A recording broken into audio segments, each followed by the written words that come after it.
My aunt, she bought me a dual cassette deck for my 13th birthday. It had like the two, cassettes next to each other, and there was a high-speed function. And I started making my own mixtapes. So I had a friend of mine, this guy named Oren in high school. He used to leave on Friday, and whatever he was wearing on Friday, he'd show up to school back to school on Monday, wearing the exact same thing, but looking disheveled. And he'd be like, man, you've got to come out with me.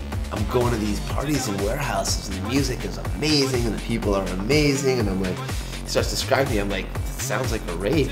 He's like, it is. I'm like, I don't want to go to that. There's people on drugs and all crazy, sex acts happening, and I'm like, that's not for me. He used to come to my place, and he'd purposely leave these CDs lying around. And at that point already, I was completely music fucking nerd. And of course I ended up popping them in. And what I really loved about it was that it didn't end. It was the continuous, flow of the music, the tracks, going from one to the other. So eventually when I did go out and I did see the mixer, I was like, that's how it's happening. Because at that point what I was doing was I was high-speed dubbing from one track to the other track, and then using the pause button as the bridge. And I'd try and find, songs that would go really well together and then put them together. So it'd be really abrupt slices. Early on, going, back, my career was built on mixtapes. Hell, it put me through college. I mean, I used to be able to sell those mixtapes to the stores for $10, and they'd sell them for 15. And I mean, there was these independent shops that were in Toronto that would sell mixtapes. So I was selling, 1,000, 2,000 mixtapes, depending on what the tape was and the popularity of it at that time. So I was trying to put out as many mixtapes as I could. I'd have to go down to the record store, on shipment day, and then fight through with other guys to try and get the records, because it's not like now. If there's a song that you really wanted, Google the song name, enter, there's the song, got it.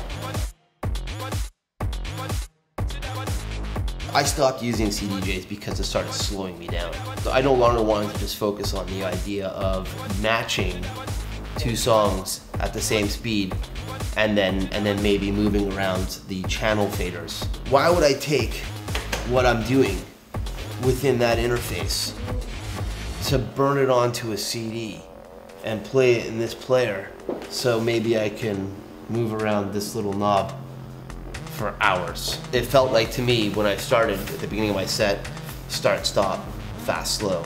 Half hour later, start, stop, fast, slow. Hour later, start, stop, fast, slow. I create my tracks, my remixes, bootlegs, and all of my DJ mixes in live.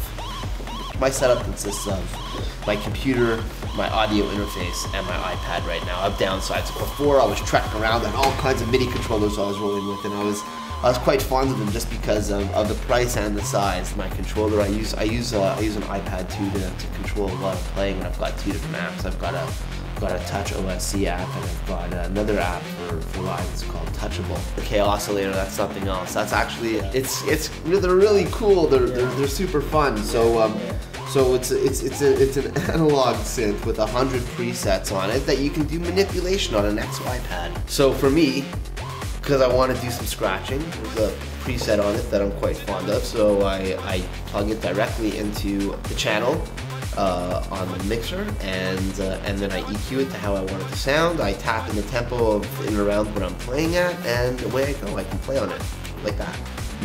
Novation came out with something called a launch pad.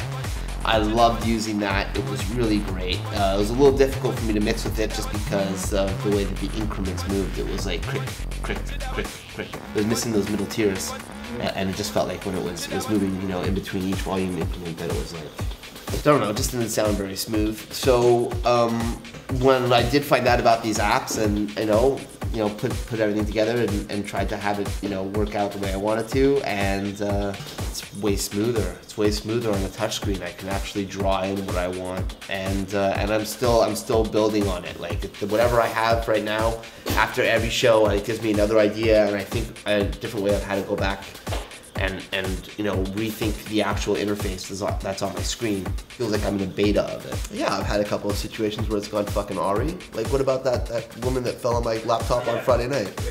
You think I saw that coming?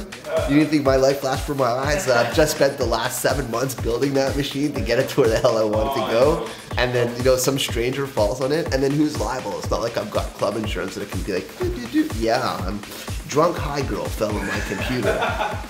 Can you send me a check? Yeah. I don't know what that clause is called.